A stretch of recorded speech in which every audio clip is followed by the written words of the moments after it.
Good morning. Welcome to Elisa Marie Designs. I'm Elisa Marie. Welcome back if you were back, and welcome if you are new. We are getting ready to dive into Chapter 7 of Jaws because we only have 14 chapters, and we're looking to get as many done as we can because the suspense is killing me. I don't know what the chapter is about. I am listening along while John is reading, and I'm so excited. So here we go. Here we go. The foof is even excited. Look at the foofs. Can you put that low and face up instead? Look at the foofs. Can we do that? So can you put the thing down low and face up? So, like this. Like maybe can we go like this? Sure. And turn like that? Yeah. Well, you got to be in it too. Hold on. Don't worry about me. I'm putting No, it you're rolling. Now, hold on. While I'm listening. There we go. It's all about Foofy. There we go. It's all about Foofy. Foofy, you ready? He's the real star of this show. You ready, Dad? Don't forget who the star is. It ain't him and it ain't her. It's Whiskers. It's me. It's Whiskers. me. What about Daddy? Daddy don't get no kisses? No, you sick. All right. Here we go, folks. You sick. Peter Benchley's Jaws, Chapter 7. Your back is gonna be all crunched like that. Don't worry about it. Don't worry about me. I don't know grass growing under my feet. Okay. The weekend was quiet as the weekends in the late fall. The beach is closed.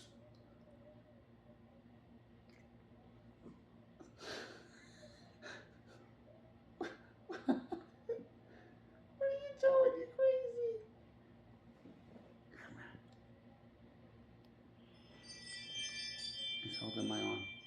Oh. Yeah. All right, Foofy's going to hold my arm while I read. Okay. Start over again. The weekend was quiet as the weekends in the late fall. With the beaches closed and with the police patrolling them during the daylight hours, Amity was practically deserted.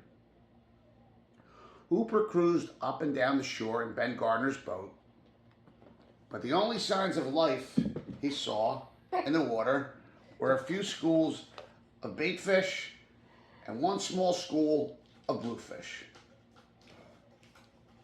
By Sunday night, after spending the day off East Hampton, the beaches there were crowded, and he thought there might be a chance the shark would appear where people were swimming. He told Brody he was ready to conclude that the fish had gone back to the deep.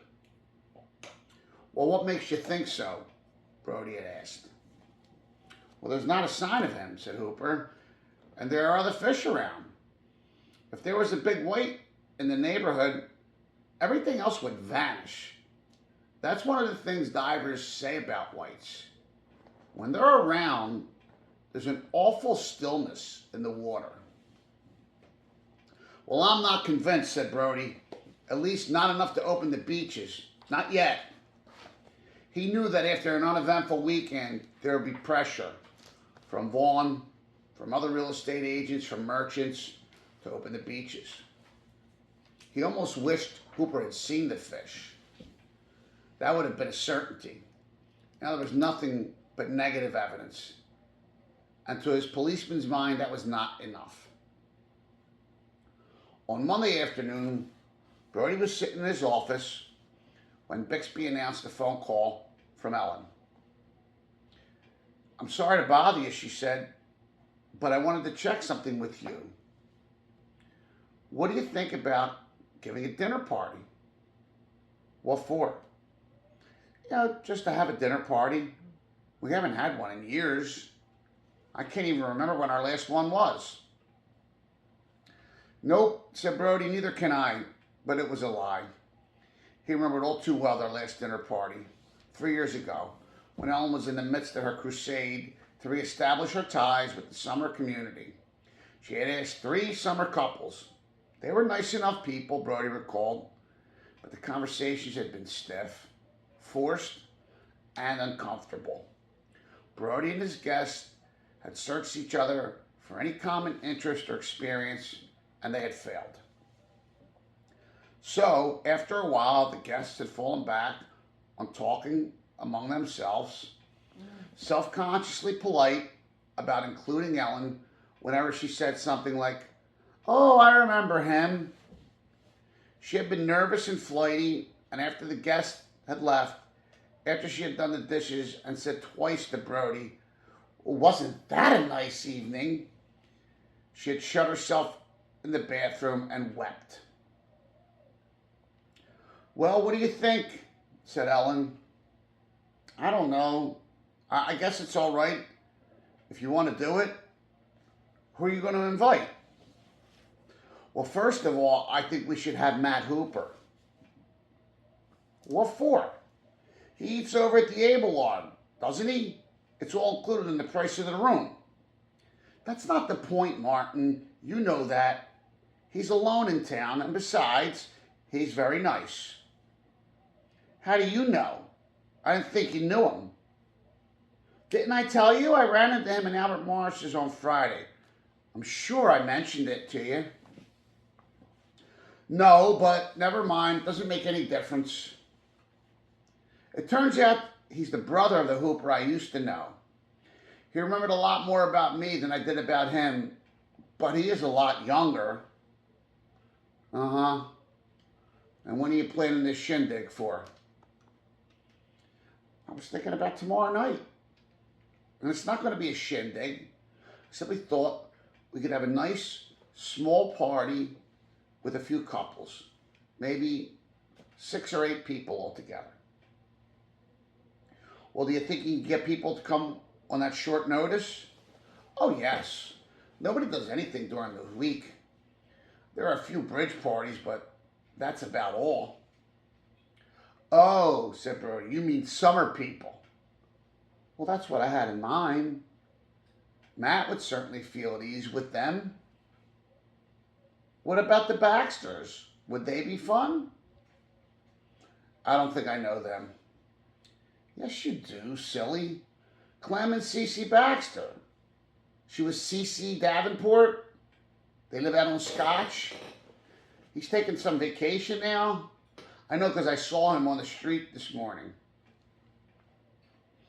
"Okay, try them if you want. Well, who else?"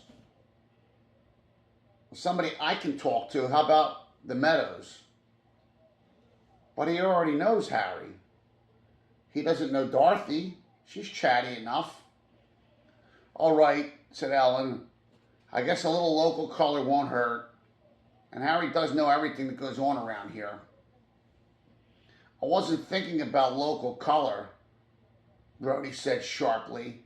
"They're our friends." I know, I didn't mean anything. If you want local color, all you have to do is look in the other side of your bed." I know, I said I was sorry." "What about a girl?" said Brody. "I think you should try to find some nice young thing for Hooper." There was a pause before Ellen said, "If you think so. I don't really care. I just thought he might enjoy himself more if he had someone his own age to talk to. He's not that young, Martin, and we're not that old. But all right, I'll see if I can think of somebody who'd be fun for him." "I'll see you later," Brody said, and he hung up the phone. He was depressed, for he saw something ominous in this dinner party. He couldn't be sure, but he believed, and the more he thought about it, the stronger the belief came, that Ellen was launching another campaign to re-enter the world he had taken her from. And this time, she had a lever with which to jimmy her way in, namely Matt Hooper. The next evening, Brody arrived home a little after 5. Ellen was setting the dinner table in the dining room. Brody kissed her on the cheek and said, "Boy, it's a long time since I've seen that silver." It was Ellen's wedding silver, a gift from her parents. "I know, it took me hours to polish it. And will you look at this?" Brody picked up a tulip wine glass. "Where did you get these?" "I bought them at the Lure." "How much?" Brody set the glass down on the table. Not much, she said, folding a napkin and placing it neatly beneath a dinner fork and salad fork. How much? $20, but that was for the whole dozen. You don't kid around when you throw a party. We didn't have any decent wine glasses, she said defensively. The last of our old ones broke months ago when Sean tipped over the sideboard. Brody counted the places set around the table. Only 6? What happened? The Baxters couldn't make it. Cece called. Clem had to go into town, some business, and she thought she'd go with him. They're spending the night. There was a fragile lilt to her voice, a false insouciance. Oh, said Brody, that's too bad. He dared not show that he was pleased. Who'd you get for Hooper? Some nice young chick? Daisy Wicker. She works for Gibby at the Bible lot. She's a nice girl. What time are people coming? The Meadows and Daisy at 7:30. I asked Matthew for 7. I thought his name was Matt. Oh, that's just an old joke he reminded me of. Apparently, I used to call him Matthew when he was young. The reason I wanted him to come early was so the kids could have a chance to get to know him. I think they'll be fascinated. If people aren't coming over till 7:30, that means we won't be eating until 8:30 or 9. I'll probably starve to death before then. I think I'll grab a sandwich. He started for the kitchen. Don't stuff yourself, said Ellen. I got a delicious dinner coming. Brody sniffed the kitchen aromas. He eyed the clutter of pots and packages and said, what are you cooking? It's called butterfly lamb, she said. I hope I don't do something stupid and botch it. Well, it smells good, said Brody. What's this stuff by the sink? Should I throw it out and wash the pot? From the living room, Ellen said, what stuff? This stuff in the pot. What? Oh my God, she said, and she hurried into the kitchen. Don't you dare throw it out. She saw the smile on Brody's face. Oh, you rat. She slapped him on the rear. That's gazpacho. Soup. Are you sure it's still okay? He teased. It looks all slimy. That's what it's supposed to look like, you clot. Brody shook his head. Old Hooper's going to wish she ate at the Abelard. You're a beast, she said. Wait till you taste it. You'll change your tune. Maybe, if I live long enough. He laughed and went to the refrigerator. He rummaged around, found some bologna and cheese for a sandwich. He opened the beer, started for the living room. I think I'll watch the news for a while and then go shower and change, he said. I put clean clothes after you on the bed. You might want to shave, too. You have a hideous 5 o'clock shadow. Good God. Who's coming to dinner? Prince Philip and Jackie Onassis? I just want you to look nice, that's all. At 7:05, the doorbell rang and Brody answered it. He was wearing a blue madras shirt, blue uniform slacks, and black cordovans. He felt crisp and clean. Spiffy, Ellen had said. But when he opened the door for Hooper, he felt, if not rumpled, at least outclassed. Hooper wore bell-bottom blue jeans, Ouija loafers with no socks, and a red Lacoste shirt with an alligator on the breast. It was the uniform of the young and rich in Amity. Hi, said Brody. Come in. Hi, said Hooper. He extended his hand and Brody shook it. Ellen came out of the kitchen. She was wearing a long batik shirt, slippers, and a blue silk blouse. She wore the string of cultured pearls Brody had given her as a wedding present. "Matthew," she said, "I'm glad you could come." "I'm glad you asked," Hooper said, shaking Ellen's hand. "I'm sorry I don't look more respectable, but I didn't bring anything down with me but working clothes. All I can say for them is they're clean." "Oh, don't be silly," said Ellen. "You look wonderful. The red goes beautifully with your tan and your hair." Hooper laughed. He turned and said to Brody, "Do you mind if I give Ellen something?" "What do you mean?" Brody asked. He thought to himself, "Give her what? A kiss? A box of chocolates? A punch in the nose?" "A present. It's nothing really. Just something I picked up." "No, I don't mind," said Brody, still perplexed that the question should have been asked. Hooper dug into the pocket of his jeans, pulled out a small package wrapped in tissue. He handed it to Ellen.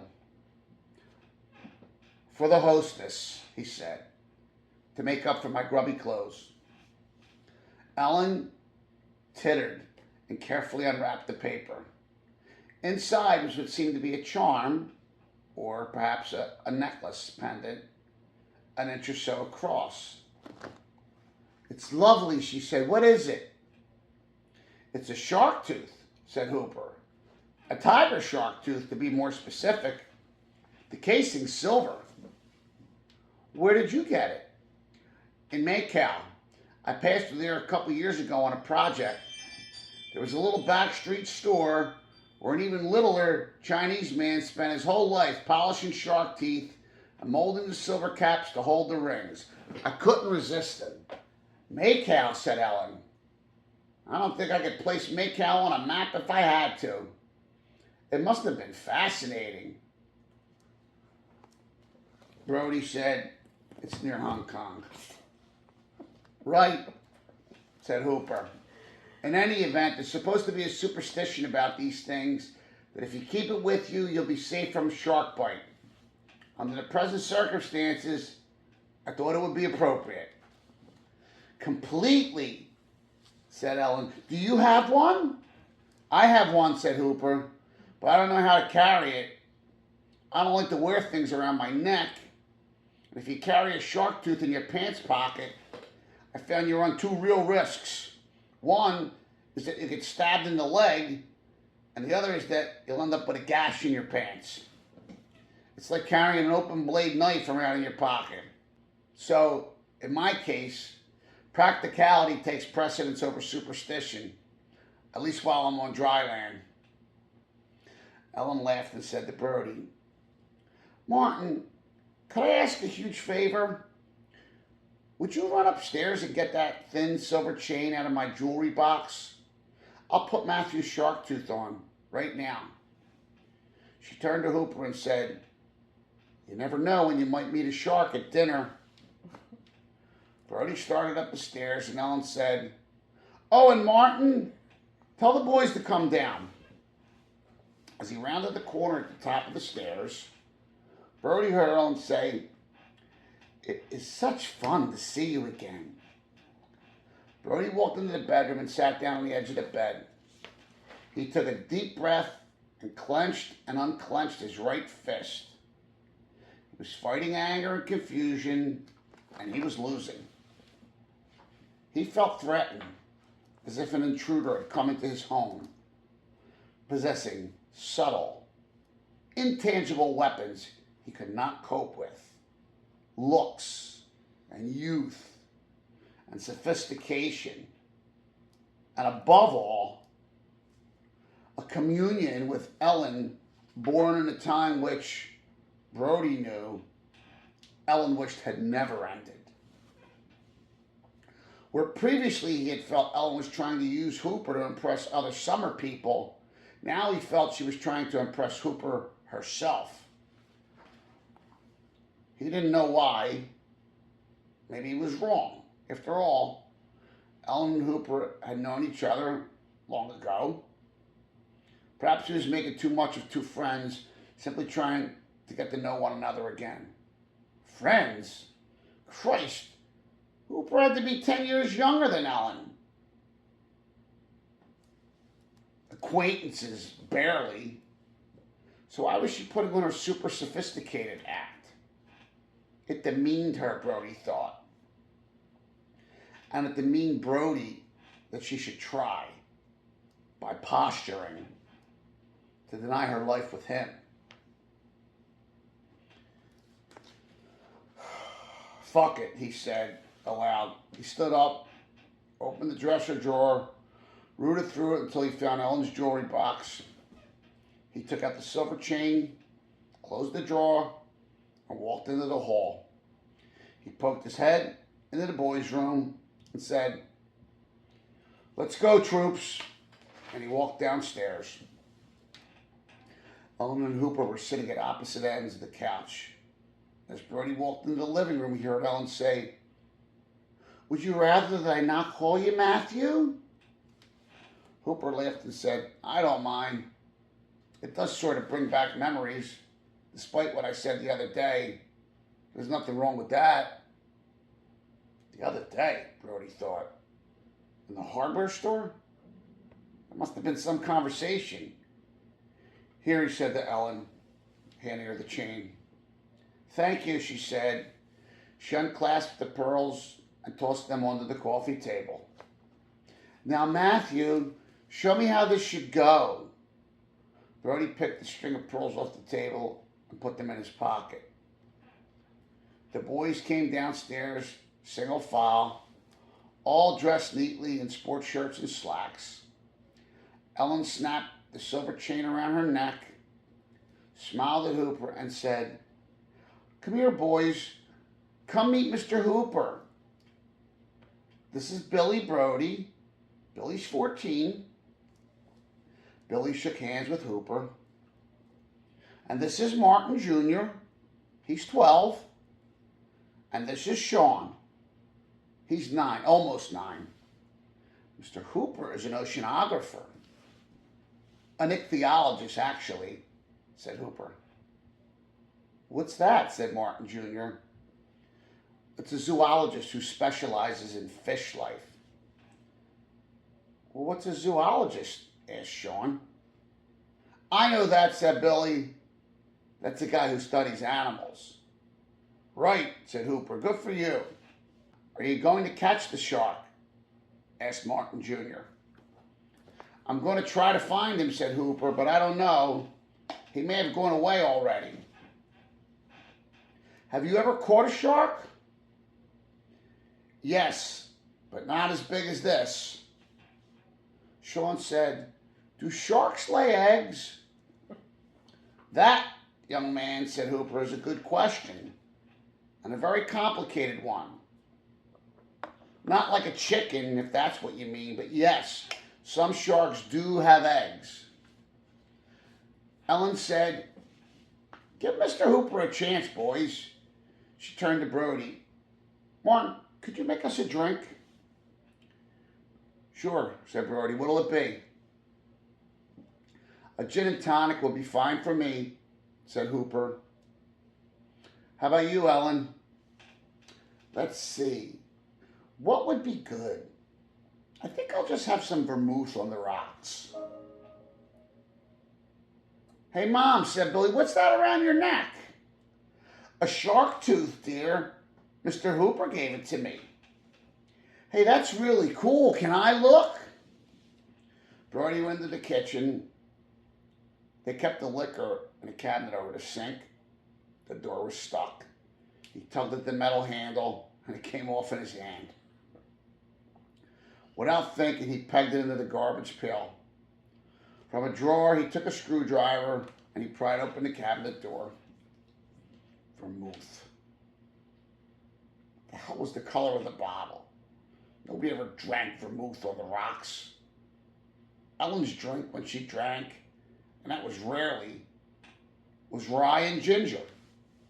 Green. There it was, way in the back. Brody grabbed the bottle, twisted off the cap, and sniffed. It smelled like one of those cheap, fruity wines the winos bought for 69 cents a pint. Brody made the two drinks. and then he fashioned the rye and ginger for himself. By habit, he began to measure the rye with a shot glass, but then he changed his mind and poured until the glass was a third full. Topped it off with ginger ale, dropped in a few ice cubes, and reached for the 2 other glasses. The only convenient way to carry them in one hand was to grip one with the thumb and last 3 fingers of his hand, and then support the other against the first by sticking his index finger down the inside of the glass. He took a slug of his own drink and went back into the living room. Billy and Martin had crowded under the couch with Ellen and Hooper. Sean was sitting on the floor. Brody heard Hooper say something about a pig, and Martin said, "Wow!" "Here," said Brody, handing the forward glass, the one with the finger in it, to Ellen. "No tip for you, my man," she said. "It's a good thing you decided against a career as a waiter." Brody looked at her, considered a series of rude remarks, and settled for, "Forgive me, Duchess." He handed the other glass to Hooper and said, "I guess this is what you had in mind?" "That's great, thanks," said Hooper. "Matt was just telling us about a shark he caught," said Ellen. "It had almost a whole pig in it." "No kidding," said Brody, sitting in a chair opposite the couch. "And that's not all, Dad," said Martin. "There was a roll of tar paper, too." "And a human bone," said Sean. "I said it looked like a human bone," corrected Hooper. "There was no way to be sure at the time. It might have been a beef rib." Brody said, "I thought you scientists could tell those things right on the spot." "Not always," said Hooper, "especially when it's only a piece of a bone, like a rib." Brody took a long swallow of his drink and said, "Oh." "Hey, Dad," said Billy, "you know how a porpoise kills a shark? With a gun?" "No, man. It butts him to death. That's what Mr. Hooper says." "Terrific," said Brody, and he drained his glass. "I'm going to have another drink. Anybody else ready?" "On a weeknight," said Ellen. "Oh, my." "Why not? It's not every night we throw a no kidding, go to hell dinner party." Brody started for the kitchen but was stopped by the ringing of the doorbell. He opened the door and saw Dorothy Meadows, short and slight, dressed as usual, in a dark blue dress and a single strand of pearls. Behind her was a girl Brody assumed was Daisy Wicker, a tall, slim girl with long, straight hair. She wore slacks and sandals and no makeup. Behind her was the unmistakable bulk of Harry Meadows.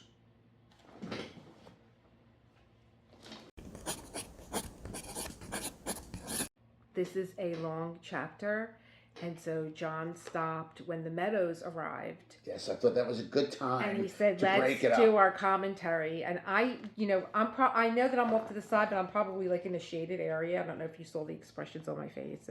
I really think that I should have read Ellen's part.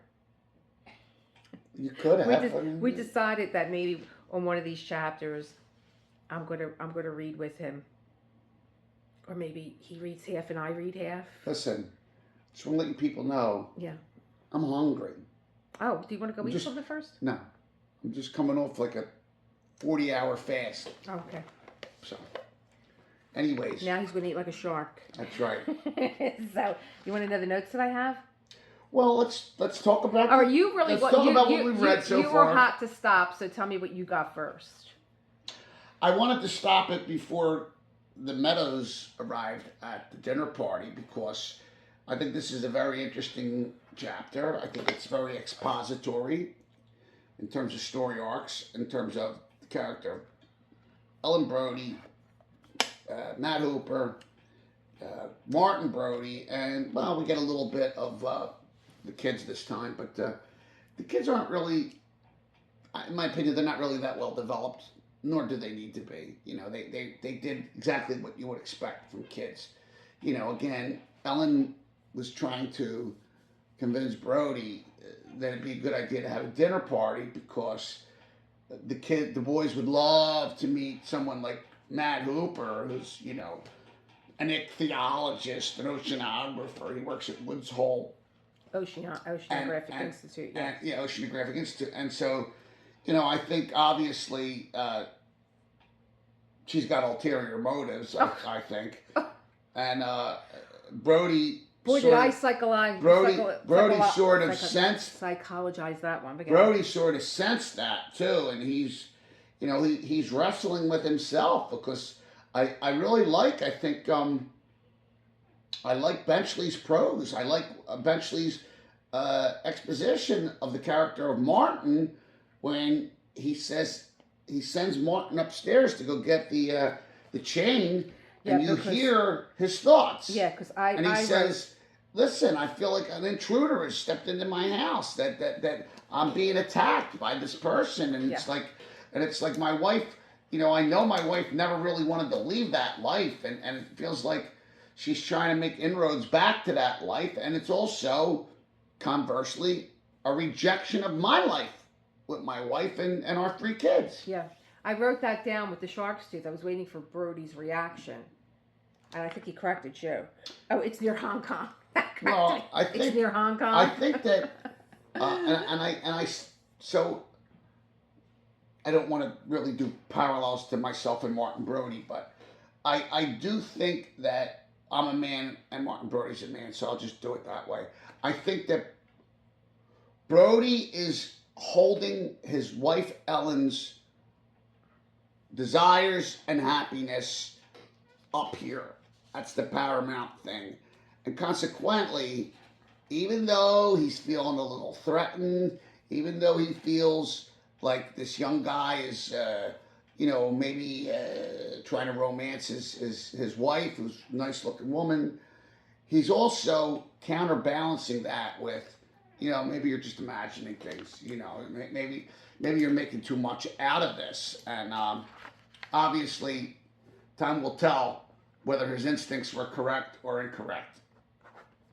Okay, so I ask this all the time. The chapters don't have any titles. Tim, he's like, no, it just says chapter 7. Like he didn't give you any kind of hint as to what you were going to be reading, right? So I named this one, Guess Who's Coming to Dinner? Oh, that's good. I like that. Guess it. Oh, you know. Oh, I psychologized her. She's really, you know, I get it. Like, if any man came into my home and my wife started acting like a schoolgirl in front of this man, and it was clear, oh, you no, know, I would. she's batting her eyelashes, and she's, you know, like that's like. Again, I think he would have been fed to the shark. I think as a man, you know, only the most insecure man would get angry in his home or throw the guy out. Like you have to be very insecure to behave that way. Well, I think that normally most men would tolerate the interloper's presence because it's only for the evening.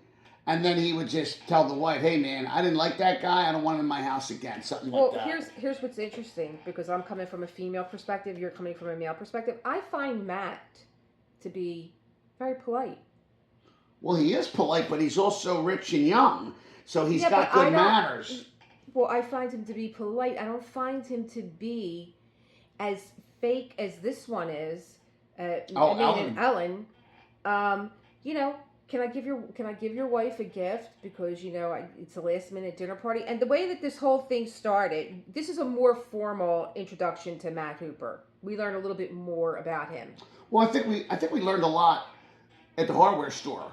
But because again, Hooper and Ellen did speak at the hardware store, and they talked about their shared experiences, which again, but it's always been very like. Well, yeah, he only observed her. He observed her from afar. Even when he is introduced for the first time and with Brody. So the one thing that Benchley does really well is he creates this subtle tension between characters, and it's almost like it's a foreshadowing of what's about to unfold. Excellent. I think you're right on point with that. I think that I completely agree with you that Benchley is very understated in the way he creates the tension and the conflict. Yeah, because you learned a little bit more about Brody but it's definitely and his male ego. It's definitely used as a foreshadowing device. Yeah, for what's coming up. Because Brody, right from the get-go, is just like a little, he's young and he's so smart. That's Hooper. Yeah. You said Brody is. I know what I'm saying. Brody, from the very beginning, when he met Hooper, was a little like, this guy's young, he's good looking, he's smart. He was already a little bit, insecure around him. And now find out that, oh, my wife dated your brother. Pausing here for a second, here's the beauty of editing. While I was re-listening to this reading, she never said she dated Matt's brother, David. She said to her husband, it turns out he's the brother of the Hooper I used to know. Oh, she's so deceptive. Well, the other thing... And you made this connection? The other thing you're going to have to take into consideration here, and this comes from the male perspective, is you have to remember that Brody gets a lot of his identity by being the chief of police in Amity. Right. So, he gets his identity by what he does. So it's a big deal to him that he is the top law enforcement officer in the town of Amity. I'm sure his identity is wrapped up in that. And so he even mentioned it. When Brody, I'm sorry, when Meadows contacted Hooper and took him into Amity, Brody actually mentioned that I felt threatened and, who's this guy to challenge me and my authority or whatever. Yeah, and so the chapter started out with the phone call from Ellen from Hot Pants. Oh, when's the last time we had a party? Maybe we should have a party. And then all of a sudden the party becomes... Which reminds me, we should have a dinner party soon. A party for Hoop. Because that's the first person that she wants to invite. Oh, yeah. Well, why him? He stays down the street. He eats over there. Again, he's so gruff. She telegraphed that, you know. Yeah. But again, I think... So the dinner party becomes now a party for Hoop. And she starts to invite the summer people, as they're coined in this. She wanted to, but they didn't show. Well, she wanted to invite the summer people. She had a list, and the couple she invited didn't show. Brody then said to her, "Well, what about somebody I can talk to? Because I remember your last summer people party. I don't know if he knew that she went into the bathroom and started crying. No, he did. He knew that she went in the bathroom and started crying? I think so. Either that or it was... So she's going down this road again with these summer people, her old life. And he's like, well, how about I have somebody to talk to, and he wants to invite the Meadows. So now we got the person who the party's being thrown for, which is Matt, because she wants to see him again. And we have the Meadows, and that's all that showed up, right? The other people didn't show. It was Hooper, the two Meadows, husband and wife, and then Daisy, and then Martin and Ellen, and then their three children. But what I was going to say was, I agree with Elisa that, this dinner party was ostensibly thrown for Matt Hooper, but she would never, announce that. The dinner party itself was a pretext for seeing Hooper again. Yes, and the whole gaslighting. Oh, didn't I tell you that I ran into, I'm sure I did. The guy that you're working with the guy that's trying to catch the fish. I didn't tell you that I had a conversation with him in the hardware store. Listen, as far as that goes, let me tell you something. Let me just tell you one thing, okay? These are people that are very settled in their life. Not much changes. He gets up, he goes to work. She's her little candy striper. What really out of the ordinary happens? You're probably right. But I would tell you this. There's a lot of things you tell me and I tell you, and then when asked about it, we don't remember being told that. Because that happens. It does happen. But I do agree with you that we have a very hectic, fast-paced life, and stuff goes in and out of our brains fast. Whereas you're right, they live a small, quiet, small town life, and I do think that stuff like that would. Oh, like oh my God, you'll never guess who I ran into. Right. You know, like that's what I would have came in and told you. Guess who I ran into in town? Like what? And guess what? He knows you. Yeah. You know what I mean? Like it would have yeah. been a totally different. Yeah, you met him already. Yeah, you met him already. Yeah. So we have her summer. Hot Pants is having a summer party. She's having a summer people party, but they don't show. So let me get this right now.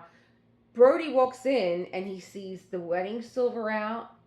He sees the tulip glasses that she went to go buy. $20 she spent. So this is like it's a lot of money even that you're, in 1975. $20 on 12 glasses. This is for, don't forget, because Benchley has already informed the viewer, informed the reader that the Brodys are not exactly killing it financially. Even the part that she wanted to have a dinner party, I was like a little bit, aren't they like financially? I thought he was going to push back on those grounds, but he didn't. He didn't. So the summer people are not coming. So what's all this? What would you call it?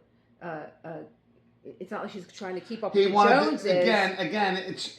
I think the word Brody used was sophistication. She wanted to act more sophisticated than she actually is, and I guess that's and that manifests that manifests itself in using the good silverware and wearing.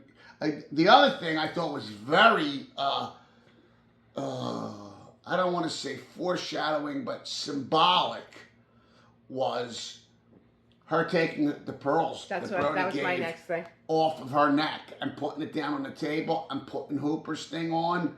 And like that was like, oh man, like that. I wrote it down. I'm like, she's taking off. Listen, that to me as a wedding gift. I'm saying I don't like that even a little bit. I think that as the hostess, she should have politely accepted the shark tooth. Oh yeah. But she should never have showed taken her pearls off. Showed it to her kids in the box. No. Where are we going? I don't know. So you know that I had written down. This young man already makes Hoop feel. This young man already makes Brody feel inadequate. Again, Can I finish a thought? Oh. Get you this one. He's interrupted me in every sentence that I start. That's why I have to speak over him. Yeah. He already makes him feel inadequate because Brody is got like the small town politics and he's going by his gut, and you're dealing with a science guy that's trying to give you facts when he knows something, like the boat, the tooth. And, he identified what the shark was because he's smart. You know what I mean? This is his job. So I think he makes him feel inadequate because he's young and because he's good looking. Intelligent. And he's got an air of sophistication about him. And he has a communication and a past with his wife. Right. So that's already knocking him off balance in his own home. And then your wife goes and takes off the pearl necklace. So that one really went up my ass because I'll tell you this. Again, just giving you the male perspective. If I had a dinner party and I invited people over and I invited someone over that say, I didn't know that was someone that my wife knew was from her past, and they came over, it was weird, and Brody thought it was weird. Why did you ask permission to give the hostess a gift? Again, typically you I just think we come from a different culture. So we're Italian. We don't go anywhere without bringing something. You bring a bottle of wine, you bring a bottle of whiskey, you bring dessert, you bring food, something. You know what I mean? And so I understand the whole bringing a small token for the hostess of the party. 10 years. We had that established that he's 10 years younger than her. So. Yeah, well, that's a factor as well. We got that. Listen, I think... And I told you that in the last reading. If his brother was 10 years older than him, she's probably 10 years older than him too. So hold on. I just had a connection now. I think that because Matt is 10 years younger than Ellen, and because she used to date David, the older brother, I think that Matt represents her youth, and Matt Hooper represents her youth, and also a desire to return to when she was younger and she was living in New York and she was summering in Amity or the Hamptons or Martha's Vineyard, and I think that Matt represents all of that. Sure, from his education, sure, which I'm sure Brody doesn't have a college degree, to his obviously he's got money, which Brody doesn't have, and yeah, I mean, you know, plus again the education, the smarts, the money. Again, it reminds her. I'm not picking up on him hitting on her. I'm picking up on her playing this little game with her husband. Oh, didn't I tell you? And oh, you know, like it's no big deal. Like I don't want to show my hand. And she's acting in a way that her husband doesn't recognize her. Yes. And why is she putting on these airs for Yes. this young man? So you know, there's a lot of loony going on with her that I don't like. Well, again, as a man, you're always looking at every woman, including the married hostess of a party, as, oh, she wants me. You know what I mean?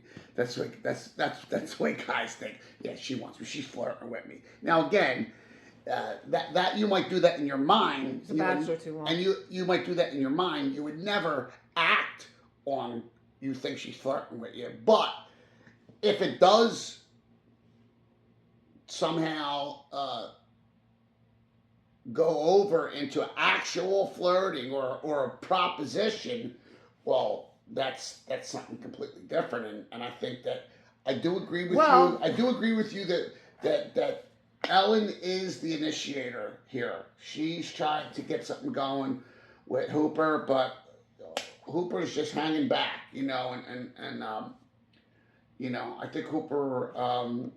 Yeah, because he doesn't have the memories that she has. No, but also Hooper doesn't also have this social life that Ellen had. Yeah, no. His whole family was breaking up at 11 years old. Hooper went to school and basically dedicated himself to his studies, animals, yeah, and sharks, yeah. And so, you know, it sounds like he wasn't really much of a ladies' man or you know, again, you listen. I don't want to specifically say this is what the character of Hooper was or is, because you know only the author eventually knows what he had in mind. But to me, he puts me in mind of someone who was more of a nerdy, brainiac kind of guy who typically they don't usually do real well with the women. So did you know that the handle was going to come off the cabinet? I knew. As soon as he pulled the cabinet, I knew he was going to end up with the handle in his hand. Yeah, and he threw it right in the trash. And he threw it in the trash, and then, you know, carrying the drinks in, and he stuck his finger in her drink, and she, of course, had to point that out. And he, of course, you know, went through, you know. Well, again, he machine gun responses in his head, and he just called her Duchess. And didn't listen. I think that the husband, Martin Brody, to like take her down a peg, should be commended because he's showing incredible restraint. He's not. Yeah, I want to know what happens after the dinner party. He's not. He's not being rude, and he's not expressing his insecurities. He's keeping them inside. I wonder what Matt's thinking of all this. If he's picking up on anything. They don't give you. Don't tell me. I don't think Benchley's going to give you a window into Matt's mind, because Matt is he's all about business and he's all about science, but he's not so much into business and science that he wouldn't accept an invitation for a dinner party where he could get some real food instead of what they're, you know, serving him at Abelard's, whatever. So right. So I'm interested to see where this is going. So we're going to stop it here, and we're going to continue. Bye. Ooh, and we're back. It's after dinner, and it's a few hours right before my live, but we want to finish this chapter. I want to know what happens. He already knows because he read the book. So let's pick up, Johnny, where we left off. The Meadows just came into the house to the party. Here we go. There you go. I'll just sit here and take notes. Okay. You guys could see her from behind, right? All right. Anyway, let's return to Jaws. Hello there, said Brody. Come on in. Good evening, Martin, said Dorothy Meadows. We met Miss Wicker as we came into the driveway. I walked, said Daisy Wicker. It was nice. Good, good. Come on in. I'm Martin Brody. I know. I've seen you driving your car. You must have an interesting job. Brody laughed. I tell you all about it, except it would probably put you to sleep. Brody then led them into the living room and turned them over to Ellen for introduction to Hooper. He took some drink orders, bourbon on the rocks for Harry, club soda with a twist of lemon for Dorothy, and a gin and tonic for Daisy Wicker. But before he fixed their drinks, he made a fresh one for himself, and he sipped it as he prepared the others. By the time he was ready to return to the living room, he had finished about half his drink. So he poured in a generous splash of rye and a dash more ginger ale. He took Dorothy's and Daisy's drinks first and returned to the kitchen for Meadows and his own. He was taking one last swallow before rejoining the company when Ellen came into the kitchen. Don't you think you better slow down? I'm fine, he said. Don't worry about me. You're not exactly being gracious. Oh, I'm not? I thought I was being charming. Hardly.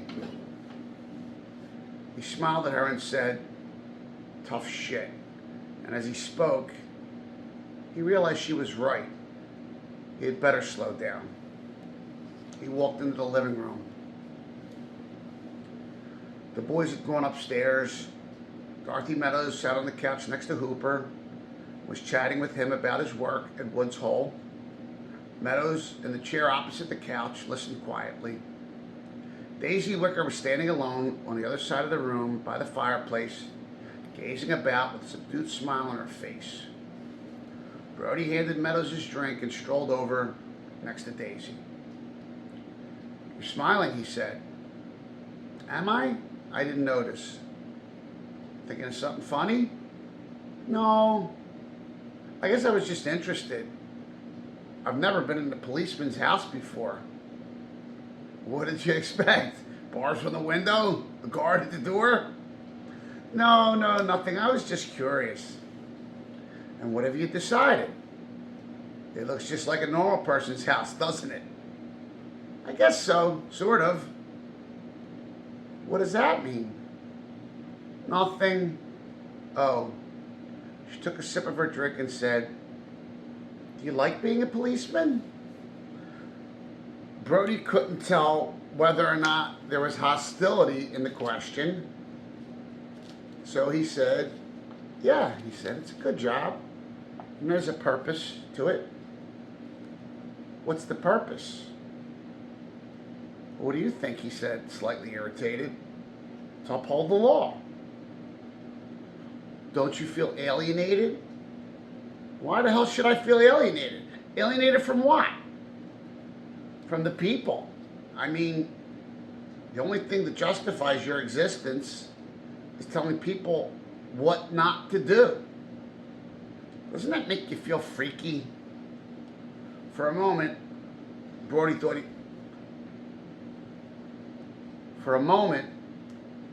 he was being put on. But the girl never smiled or smirked or shifted her eyes from his. No, I don't feel freaky, he said. I don't see why I should feel any more freaky than you do, working at the whatchamacallit, the Bibelot. Yeah, what do you sell there anyway? We sell people their past. It gives them comfort. What do you mean their past? Antiques. They're brought by people who hate their present and need the security of their past.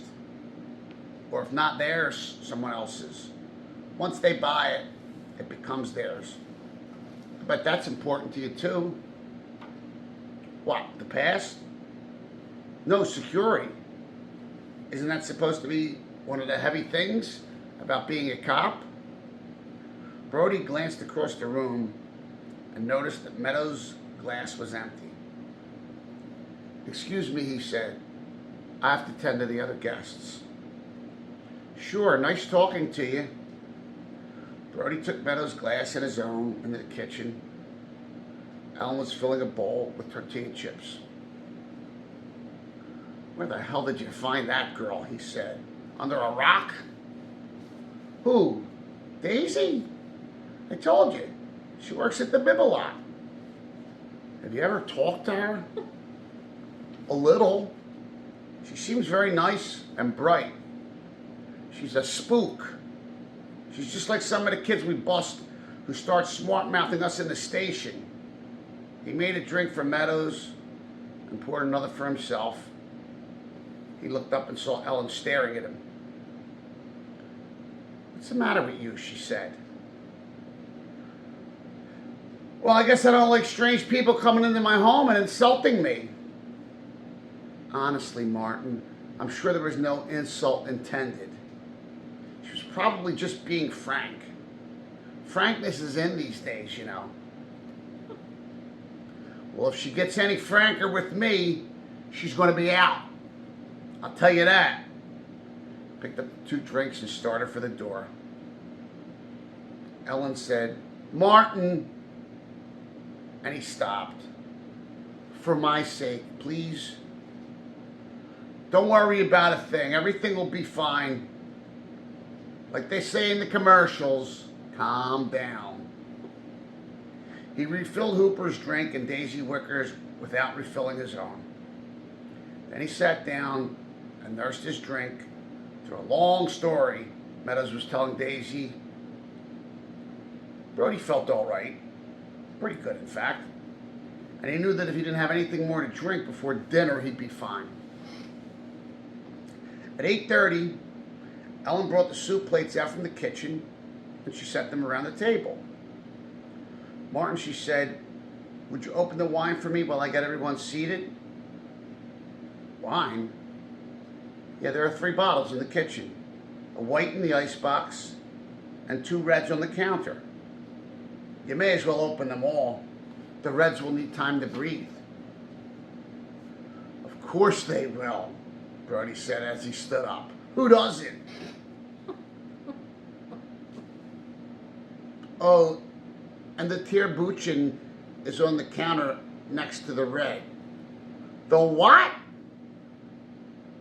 Daisy Wicker said, "It's tirbuchen, the corkscrew." Brody took vengeful pleasure in seeing Ellen blush, for it relieved him of some of his own embarrassment. He found the corkscrew and went to work on the 2 bottles of red wine. He pulled one cork cleanly, but the other crumbled as he was withdrawing it, and pieces slipped into the bottle. He took the bottle of white out of the refrigerator, and as he uncorked it, he tangled his tongue trying to pronounce the name of the wine. Montrachet. He arrived at what seemed to him an acceptable pronunciation, wiped the bottle dry with a dish towel, and took it into the dining room. Ellen was seated at the end of the table nearest the kitchen. Hooper was at her left, Meadows at her right. Next to Meadows, Daisy Wicker, then an empty space for Brody at the far end of the table, and opposite Daisy, Dorothy Meadows. Brody put his left hand behind his back, and standing over Ellen's right shoulder, poured her a glass of wine. "A glass of Mount Ratchet," he said. "Very good year. 1970, I remember it well." "Enough," said Ellen, tipping the mouth of the bottle up. "Don't fill the glass all the way." "Sorry," said Brody, and he filled Meadows' glass next. When he had finished pouring the wine, Brody sat down. He looked at the soup in front of him. Then he glanced furtively around the table and saw that the others were actually eating it. It wasn't a joke. So he took a spoonful, and it was cold. And it didn't taste anything like soup. but it wasn't bad. I love gazpacho, said Daisy, but it's such a pain to make that I don't have it very often. Said Brody, spooning another mouthful of soup. Do you have it very often? No, he said, not too often.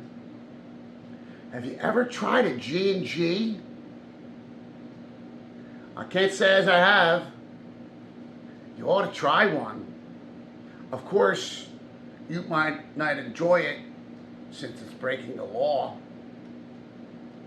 You mean eating this thing is breaking the law? How? What is it? Grass and gazpacho. Instead of herbs, you sprinkle a little grass over the top. And you smoke a little, eat a little, smoke a little, eat a little. It's really wild. It was a moment before Brody realized what she was saying. And even when he understood, he didn't answer right away. He tipped the soup bowl toward himself, scooped out the last little bit of soup, drained his wine glass in one draft, wiped his mouth with his napkin. He looked at Daisy, who was smiling sweetly at him, and Ellen, who was smiling at something Hooper was saying. It really is, said Daisy. Brody decided to be low-keyed, avuncular, and nonetheless annoyed, but low-keyed, so as not to upset Ellen. You know, he said, I bet Matt's tried that one. Maybe he has. I don't see what that... Daisy raised her voice and said, Matt, excuse me. The conversation at the other end of the table stopped. I was just curious. Have you ever tried a G&G? By the way, Mrs. Brody, this is terrific gazpacho. Thank you, said Ellen, but what's a G&G? I tried one once, said Hooper. I was never really into it. You must tell me, Ellen said. What is it? Matt'll tell you, said Daisy.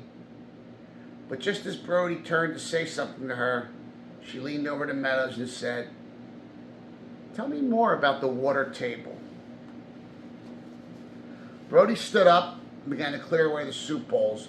As he walked into the kitchen, he felt a slight rush of nausea and dizziness, and his forehead was sweating. By the time he put the bowls into the sink, the feeling had passed. Ellen followed him into the kitchen and tied an apron around her waist. I'll need some help carving, she said. Okie doke, said Brody. He searched to a drawer for a carving knife and fork. What did you think of that? Of what? That G&G business. Did Hooper tell you what it is? Yes, that was pretty funny, wasn't it? I must say, it sounds tasty. How would you know? You never know what we ladies do when we get together over at the hospital. Here, carve. With a 2-tine serving fork, she hefted the lamb onto the carving board. Slices about 3/4 of an inch thick, if you can, the way you'd slice a steak. That wicker bitch was right about one thing, Brody thought as he slashed the meat. I sure as shit feel alienated right now. A slab of meat fell away and Brody said, hey, I thought you said that this was lamb. It is. It isn't even done. Look at that. He held up the piece he had sliced. It was pink and toward the middle almost red. That's the way it's supposed to be. Not if it's lamb, it isn't. Lamb's supposed to be cooked through. Well done. Martin, believe me, it's all right to cook a butterfly lamb sort of medium, I promise you. Brody raised his voice. I'm not going to eat raw lamb. Shh! For God's sake, can't you keep your voice down? Brody said in a hoarse whisper. Then put the goddamn thing back till it's done. It's done, said Ellen. If you don't want to eat it, don't eat it. but that's the way I'm going to serve it. And cut it yourself. Brody dropped the knife and fork on the carving board, picked up the 2 bottles of red wine, and left the kitchen. There'll be a slight delay, he said as he approached the table, while the cook kills our dinner. She tried to serve it as it was, but it bit her on the other leg.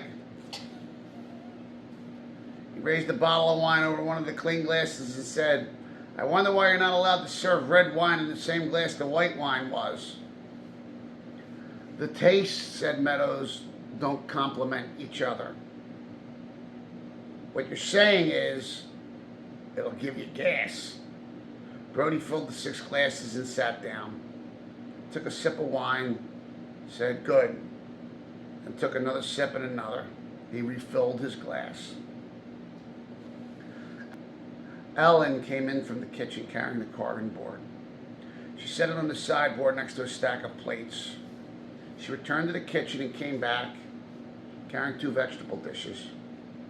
I hope it's good, she said. I haven't tried it before. What is it? Asked Dorothy Meadows. It smells delicious. Butterfly lamb, marinated. Really? What's in the marinade? Oh, ginger, soy sauce, a whole bunch of things.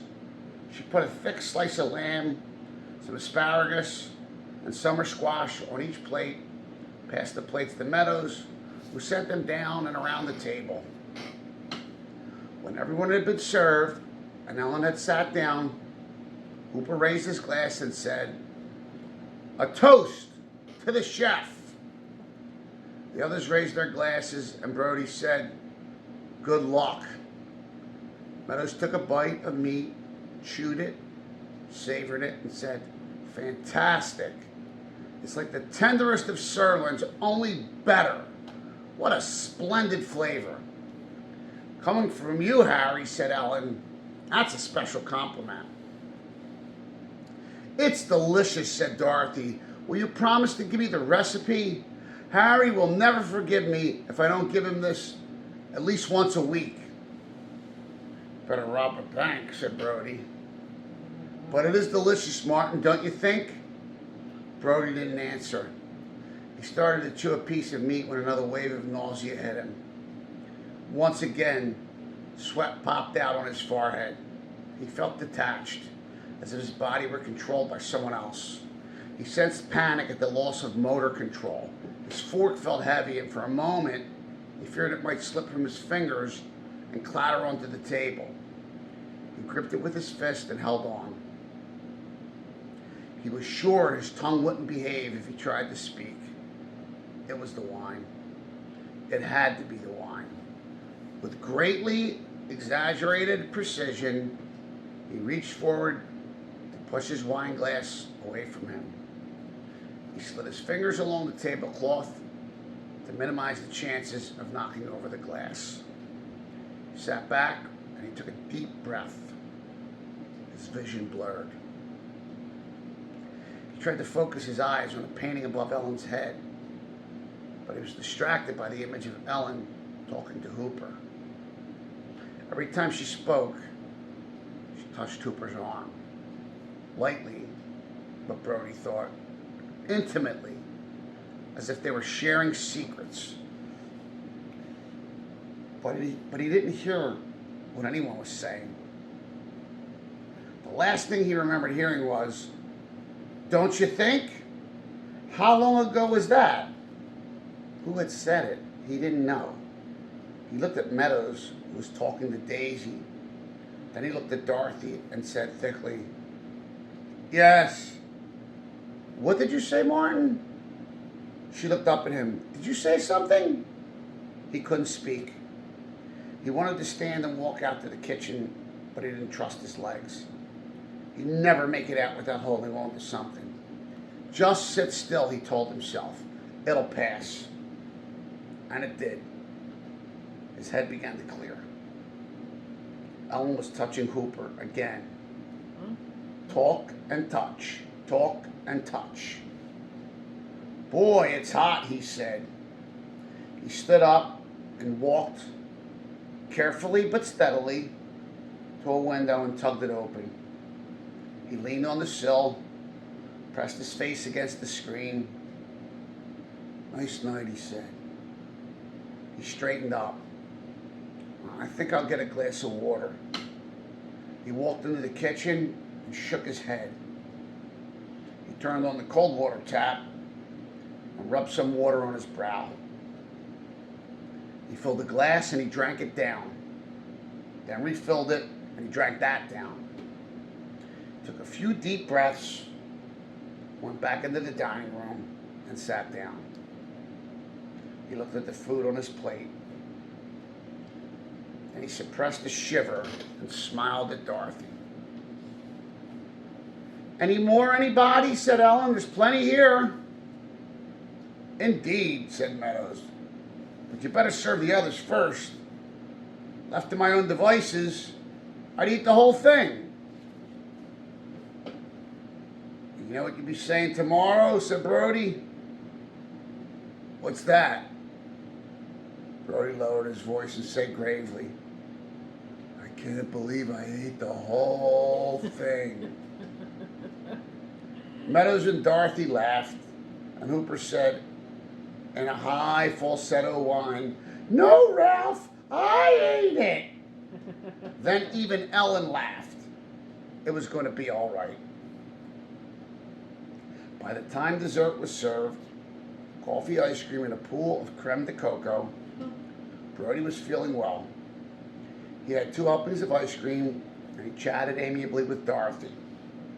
He smiled when Daisy told him a story about lacing the stuffing at last Thanksgiving's turkey with marijuana. "My only worry," said Daisy, "was that my maiden aunt called Thanksgiving morning and asked if she could come for dinner. The turkey was already made and stuffed." "So what happened?" said Brody. "I tried to sneak her some turkey without stuffing, but she made a point of asking for it. So I said, 'What the heck?' and I gave her a big spoonful. And by the end of the meal, she was giggling like a little girl. She even wanted to dance to hair yet." "It's a good thing I wasn't there," said Brody. "I would have arrested you for corrupting the morals of a maiden." They had coffee in the living room, and Brody offered drinks, but only Meadows accepted. "A tiny brandy if you have it," he said. Brody looked at Ellen as if to ask, "Do we have any?" "In the cupboard, I think," she said. Brody poured Meadows' drink and thought briefly of pouring one for himself, but he resisted, telling himself, "Don't press your luck." At a little after 10, Meadows yawned and said, "Dorothy, I think we had best take our leave. I find it hard to fulfill the public trust if I stay up too late." "I should go too," said Daisy. "I have to be at work at 8. Not that we're selling very much these days." "You're not alone, my dear," said Meadows. "I know, but you work on commission. You really feel it." "Well, let's hope the worst is over. From what I gather from our expert here, there's a good chance the Leviathan is left." Meadows stood up. "A chance," said Hooper. "I hope so." He rose to go. "I should be on my way too." "Oh, don't go," Ellen said to Hooper. The words came out much stronger than she intended. Instead of a pleasant request, it sounded a shrill plea. She was embarrassed. She added quickly, I mean, the night is young. It's only 10. "I know," said Hooper. "But if the weather's any good tomorrow, I want to get up early and get into the water. Besides, I have a car and I can drop Daisy off on my way home." Daisy said, "Well, that would be fun." Her voice, as usual, was without tone or color, suggesting nothing. "The Meadows can drop her," Ellen said. "True," said Hooper, "but I really should go so I can get up early. But thanks for the thought." They said their goodbyes at the front door, and perfunctory compliments redundant thanks. Hooper was the last to leave, and when he extended his hand to Ellen, she took it in both of hers and said, "Thank you so much for my shark tooth." "You're welcome. I'm glad you liked it. And thank you for being so nice to the children. They were fascinated to meet you." "So was I. It was a little weird, though. I must have been about Sean's age when I knew you before. You haven't changed much at all." "Well, you've certainly changed." "I hope so. I hate to be 9 all my life. We'll see you again before you go? Count on it." "Wonderful." She released his hand. He said a quick goodnight to Brody, and he walked to his car. Ellen waited at the door until the last of the cars had pulled out of the driveway, and she turned off the outside light. Without a word, she began to pick up the glasses, coffee cups, and ashtrays from the living room. Brody carried a stack of dessert dishes into the kitchen and set them on the sink and said, "Well, that was all right." He meant nothing by the remark and sought nothing more than rote agreement. "No thanks to you," said Ellen. "What? You were awful." "I was." He was genuinely surprised at the ferocity of her attack. "I know I got a little queasy there for a minute, but I didn't think all evening from start to finish. You were awful." "That's a lot of crap. You'll wake the children." "Don't give a damn. I'm not going to let you stand there and work out your own hang-ups by telling me I'm a shit." Ellen smiled bitterly. "You see, there you go again." "Where do I go again? What are you talking about?" "I don't want to talk about it." Just like that. You don't want to talk about it. "Look, okay, I was wrong about the goddamn meat. I shouldn't have blown my stack. I'm sorry. Now, I said I don't want to talk about it." Brody was ready for a fight, but he backed off, sober enough to realize that his only weapons were cruelty and innuendo, and that Ellen was close to tears. And tears, whether shed in orgasm or in anger, disconcerted him. So he said only, "Well, I'm sorry about that." He walked out of the kitchen and climbed the stairs. In the bedroom, as he was undressing, the thought occurred to him that the cause of all the unpleasantness, the source of the whole mess, was a fish, a mindless beast he had never even seen. The ludicrousness of the thought made him smile. He crawled into bed, and almost simultaneous with the touch of his head to the pillow, fell into a dreamless sleep. A boy and his date sat drinking beer at one end of the long mahogany bar in the Randy Bear. The boy was 18, son of the pharmacist at the Amity Pharmacy. "Yeah, you'll have to tell him sometime," said the girl. "I know, and when I do, he's going to go bullshit. It wasn't your fault." "You know what he'll say? It must have been my fault. I must have done something, or else they would have kept me and canned somebody else." "But they fired a lot of kids." "Yeah, they kept a lot too." "How did they decide who to keep?" "They never said. They just said they weren't getting enough guests to justify a big staff, so they were letting some of us go." "Boy, my old man is going to go right through the roof." "Can't he call them? He must know somebody there. I mean, if he says you really need the money for college." "He wouldn't do it. That'd be begging." The boy finished his beer. "There's only one thing I can do." "Deal." "Oh, Michael, don't do that. It's too dangerous. You could go to jail." It's quite the choice, isn't it? The boy said acidly, college or jail. What would you tell your father? I don't know. Maybe I'll tell him I'm selling belts. Chapter. Well, I'm going to say that where we left off at and where we and how the rest of the chapter went was pretty much the way that I thought it was going to go. The one thing that surprised me was the extravagant 5-star menu that Ellen put together for this dinner party. I mean, she's serving lamb, butterfly lamb. There's Butterfly lamb. She served Montrachet. Montrachet. And I was, first of all, I was absolutely surprised that they had a liquor cabinet that had the liquor in there that they, like people are coming in and they're ordering mixed drinks. I wasn't surprised at that at all because you got to remember, Elisa, think about it. This is set in the 70s. I don't know about you, but my father kept liquor under the cabinet. And, if Uncle Joe would come in or somebody would come in, he would always offer them a drink. So I think most families, not all, there's always teetotalers, did have some liquor in the house.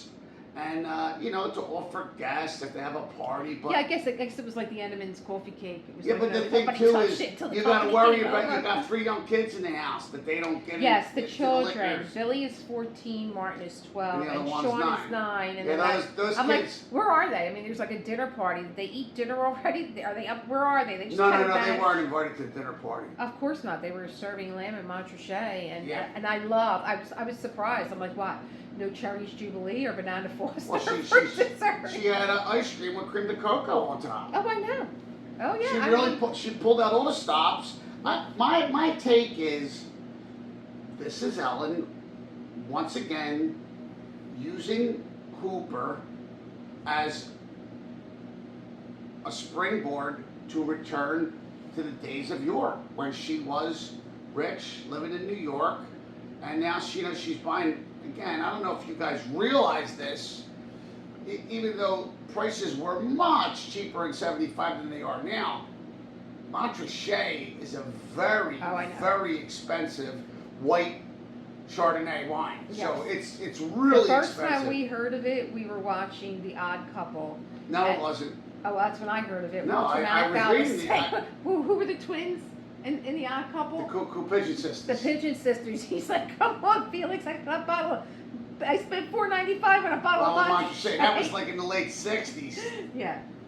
But again, if you want... You drank Montrachet the night before we got married, didn't you? I know. If you want a real bottle of Montrachet, not a Polini Montrachet... Where did we have Montrachet? Where did we just have it? You bought it was special. I took it for my 60th birthday with Johnny Carter. Right. He didn't even like it, Johnny. Yeah, Montrachet. That was funny. I said, so there was another thing when he said calm down, that's like a tagline that you just don't like. When somebody says calm down, and then I was like, yeah, but I think that was a reference that we didn't get, because he said, like they say in the commercials, calm down. So he did make a reference to a commercial that we did remember. Where's the beef? Which is, no, I can't believe I ate the whole thing. It's the Alka-Seltzer commercial. Oh, I can't believe I ate the whole thing. That's the Alka-Seltzer commercial. The Alka-Seltzer commercial. And then Hooper did, no, I ate it, in a whiny voice.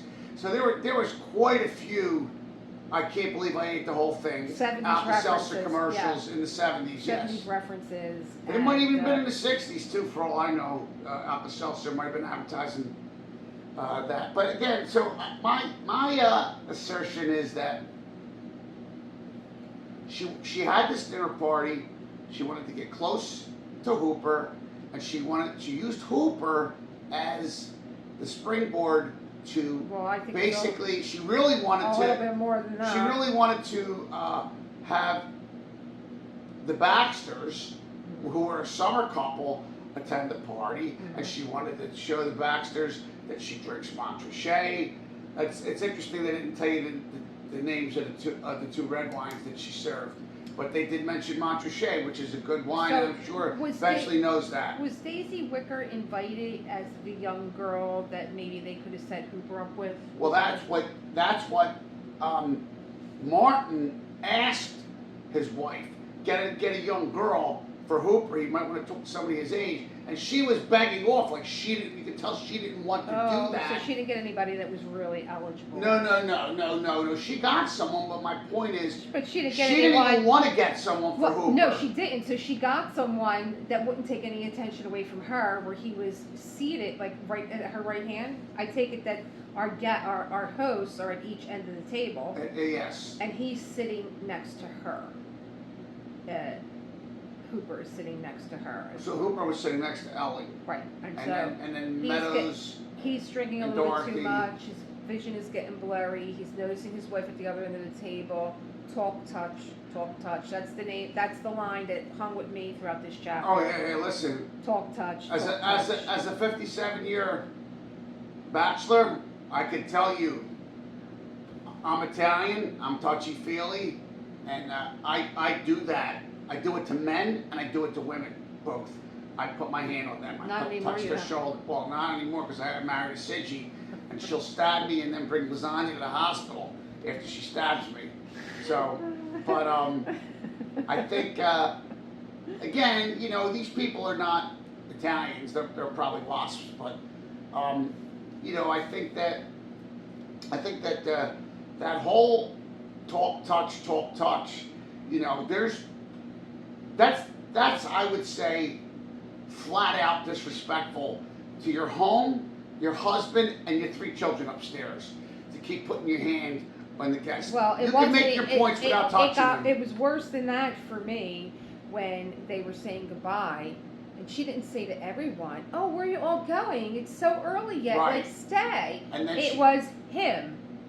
Yes, only him, and she said it too forcefully. She said it very shrilly, right. And she was embarrassed the way she said it. She wasn't that embarrassed to grab both his hands to thank him for her. Well, again, here we go again with the touching. And let me just hold your hand while we talk about how much the children enjoyed you coming, and they were fascinated by your story. And it was like it was a good length of time that she was holding his hand before she finally let go. And I had a feeling there was no connection between him and Daisy, but I still had a feeling in the reading that he was going to say, "Oh, I'll drive her home," and then she puts the final nail in her coffin and goes, "Meadows can take her home." Lisa and I are both Italian, South Philly Italian.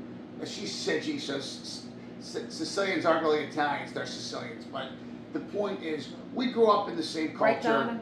South Philly Italians. Gabrielle? So I literally kiss men, women, everybody. When we have a party and our guests leave, I kiss the guys, I kiss the girls. We all do. And so, for me, I would not be jealous or insecure to see my wife kiss her cousin. Let me just say. Or anybody else for that matter. Okay, yeah. I'll go into my own story another day. Let me just say, when we got engaged, yeah, I mean, he was a 57-year-old bachelor, and I was always fascinated by the women that would just totally disregard that they knew who I was, they knew that we were dating, we weren't engaged yet, so it wasn't that big of a deal to me that these women would approach you, and I kind of knew the way that he moved around when he was out publicly. It was lugubrious. Yeah. And so, but when we got engaged, now it was a different story. I got a ring on my finger, and one of his friends invited us to dinner. They wanted to celebrate the fact that we were engaged. And I'm always fascinated by these women that are throwing themselves in his direction while I'm standing there. So he says I get crazy at him. It's your place, not my place, to tell them to back off. And you did every single time. Every single time. We were at this dinner, and I'm just watching this. Oh, I'm sorry. I thought you were talking about a different couple. Now I know who you're talking about. And she literally went over to she was the hostess. She literally went over to my husband's plate after he was done eating the shells, and she picked them up. She was eating shrimp, and he took the shells off, and she literally went and picked his shells up. She was on top of him every single minute, and then had to proclaim that they dated at one time, and she lied about her age. And her husband was percolating like Brody. Oh, listen, I thought that was so out of Rude. line. I would never have mentioned the fact that we had once dated, especially since I was in high school and she was in grade school. Yeah. She lied to me. She She lied. told me she was in high school. She lied.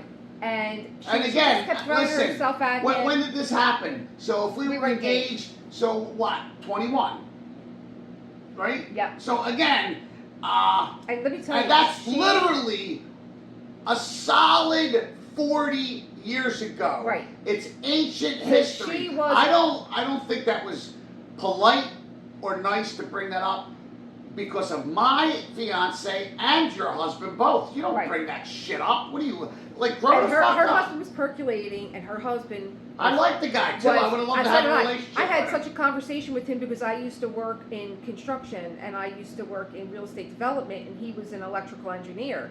So we hit it off and we were talking, and I left her to fawn all over my husband, who was now sitting on their third floor of their home, the balcony terrace Yeah, that look they at had. this- I mean, this section skyline. she was summer people, absolutely. They had a lot of money.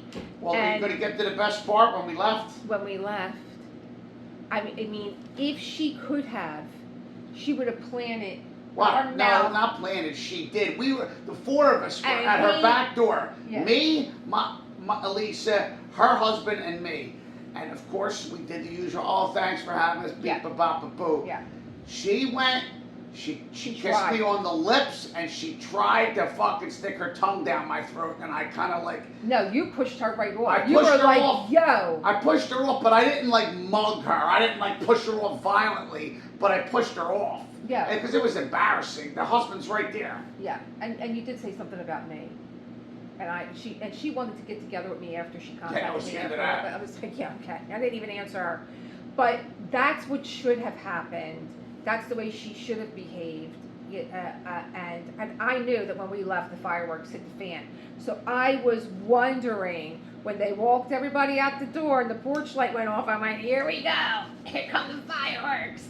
You know, because I thought Brody, and he had every right to, was going to get in her face and say, what was this like little Facebook footsie that you were playing at the other end of the table Yeah, well, with Hooper? She said, I don't want to talk about it. Of course she didn't want to talk about it. She pinned it all on him because she's Well, a borderline narcissist. She claimed that he was rude and or hostile. He wasn't. And there was some truth to Listen, that. you know what your man is like. He's uncomfortable around these hoity-toity people. Well, that's true, but I mean, he kept taking and he's shots. looking He at kept this. taking You know that your husband is not going to eat lamb, and you know that he ain't going to eat it bloody red. So you make something for him on the side. He If you kept could have taking made this shots at her, elaborate though, and dinner. her cooking. That wasn't nice. Well, okay, it was nice. He stepped back and he said, okay. But you know your man. You if you're going to make a lamb for these people, you know that your man's Well, going to the run. other Well, you thing make I something found- on the side for him. Or you The- make something in addition to. The other thing I With found. this 5-star menu that you made, you couldn't find something for your husband? The other thing I found both interesting and realistic is, you know, Brody is a not just a policeman, he's a police chief. Now again, cops are well-known heavy drinkers. They you know, they drink a lot, and you know they don't get in trouble either because you know there's no DUIs for police officers. But my point is, you know, they don't they do not portray Brody as someone who is sloppy or abusive of alcohol. He comes across as a guy, a regular guy, who likes a couple of beers every now and again. And then, you know, again, he ended up having... You know your man. He had some rye and ginger or whatever. I at could the put party. you anywhere. If I was making that dinner, he would have went along with it. He would have said, "Oh, you know what? My husband has really only met one of my New York friends from when I lived out in New York, and I have a very small group of people that I call friends. And even though I haven't seen a lot of my friends since pre-pandemic in New York, they keep saying, when are you coming, when are you coming, when are you coming, when are you coming? You've only met one of my friends from New York, Deborah. especially. Deborah made my wedding cake. So she came down, and that was her wedding gift to me. And oh my God, Nobody else from New York came down?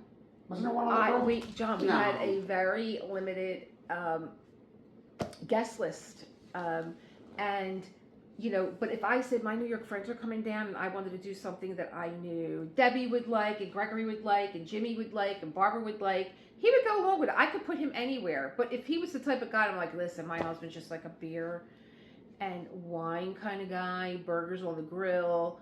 You know, this is who we are, like, you know, down and dirty and like simple. Well, I mean, listen, but I would make sure that there would have probably been like some kind of split menu. She I think just is really irritating me. Well, you know, you always ask me, was there anything or one sentence or whatever? Yeah. Well, I'll tell you what's really stuck. Mine was touch talk. Well, that's good. We talked about that already. But mine was, and I can't get it out of my head because I'm wondering what the intention was of the author. And I'd like to hear from you guys too. I mean, I want to hear from my wife, but if you guys want to chime in on any of this, please leave a message in the comments. Why do you think that Peter Benchley decided that Brody was going to fall right to sleep as soon as his head hit the pillow? But more importantly, it was a dreamless sleep. Why was that? Why did he make it a point to tell us Brody fell asleep and it was a dreamless sleep? My own theory is, I think that Brody is not dreaming of his past or anything else. He loves his wife. He loves his 3 kids. He likes his job. He feels like his life has purpose. And I think he dreamt a dreamless sleep as a contrast to what was never said, but you have to. I'm saying in my mind, what I think you could conclude if you wish, which I did, because Ellen did not have a dreamless sleep. She's dreaming about Hooper. You're wondering why he had dreamless sleep. I'm wondering why the author decided to tell the reader he had a dreamless sleep that night. I know why. I think it's a contrast to... I know why. Why? Because he said when he went to bed, and I think he knows. I think he had this foreshadowing with his wife. He said it multiple times. He knew that he took her away from this life that she loved. So he knew. Walking down the aisle wasn't just her that had reservations. So how does that have anything to do with him and his dreamless sleep? He said to think this all started with a fish. Like if this was going to be the demise of my marriage, who would have thought it would have been with a fish? Because he's ludicrous. Because what did he mean by that? What did he mean? To think this all began with a fish? What, a dinner party? I want to just, for a moment, pull back everybody and explain to everybody here what the purpose of art is. And so, art is a selective recreation of reality. So what that means when you're talking about novels or books, you know, the author has to literally come up with what the characters did, said, thought, etc., etc. So everything an author puts in the book is meaningful. He could have just said, Brody fell asleep as soon as his head hit the pillow. He did not have to mention whether he had a dream or not, and whether he specifically informed the reader that he didn't dream. He had a dreamless sleep. Jules and Lorraine, they said something about, Jules and Lorraine said, just another note about writing. At one point, there's a lot of description about slicing roast beef. Remember that in the other previous chapter, chapter 5? When he comes home. Oh yeah, because he's making like, the sandwich, and it don't look so hot. Yeah, he said there's Pot roast at one or something. point there's a lot of description about slicing roast beef, and at first, then you find out it helps later discussion about the widow having to struggle in the future without a husband and his fish provision. It just shows you that good writers don't just throw in stuff to fill in lines. There you go. Losing a seasoned fisherman now dramatically adds to the tension about the fish. I thought that was a good observation. That's a great observation. Yeah. Again, she's literally making my point that everything that an author puts into the book has a meaning and conveys something. Yeah, I thought that was a really good point. And What did we just finish reading? Chapter 8? we got done reading chapter 7? 8. We did 8 just now. No, we read chapter 7. No, I think we read chapter 8. Oh, the book is right next to you, John. Why don't you prove me right? Well, because I don't have to. I already know I'm right. Here we go. Make it a close up. Here you go. See, right there, 8. That's the next chapter that I you're know. reading. That's because I'm wrong. I'm making a joke. So let me at my see own this a expense. minute. So here we are. We're going into chapter 8, Infinity. And we just checked to see how many pages that was. And that's like another 24 pages. And so we'll probably do that half and half again. We'll do The half and half commentary again. halfway through. And I'm really like, because when he said we had 7 more chapters, really I can let this go until the end of the summer. If we're going to do them every Sunday. But What's that? I'm saying there's 14 chapters. I'm saying we're up to 7. That would be 7 more weeks. And then we would have Listen, until the end of the summer. it's up- at July and mid-August. Maybe. It's up to you, because I don't mind reading and reading more rapidly if you want to wrap this up. But, you know, this is all your thing. If you don't want to drop these things sooner, if you only want to do 1 a week, that's up to you. But I don't have any problem with Well, I doing can it. drop them anytime for my members. My members can get them as he reads them. Oh, well, and then then do it'll that. be the subscribers that are getting gotta wait it till on a Sunday. weekly basis. I think they just got June 22nd. They're going to get June 29th, which is chapter 6. You guys are 1 week ahead. So we could just do them and we could give them out to the members. Because I know Alright. Jules and Lorraine bought the 50-year anniversary, and they're dedicated to listening to you do the readings before they go into the 50-year. Then we want to do some background on Peter Benchley, and we want to do some background on, he's in trouble. Don't even look at him. Background on Peter Benchley and on, who's the director? Steven Spielberg. Steven Spielberg. And then we want to watch the movie. So we're going to do all that too. Yeah, Anyway, the movie definitely you're up now? it went another way. I mean, like, you know, this Definitely went another way. The novel None of this was in is there. great, but when they made the movie, I think that there was a decision made that, hey man, I'm not going to just stick to the original draft and tell all the same story arcs. I have other ideas, and I think it was because of the fact that they wanted it to be more suspenseful, more thrilling. And, you know, again, at the time, that big shark, Bruce, that they made, you know, it was like, you know, it was cutting edge in terms of, there was no AI, there was no CGI, so like, you know, yeah. And where were we just driving, and the bar name was Sharky, and there was a shark coming out of the Yeah. wall. He's like, oh, you should stop We the should picture of stop that, and get like the as he was picture. doing 65 miles per hour.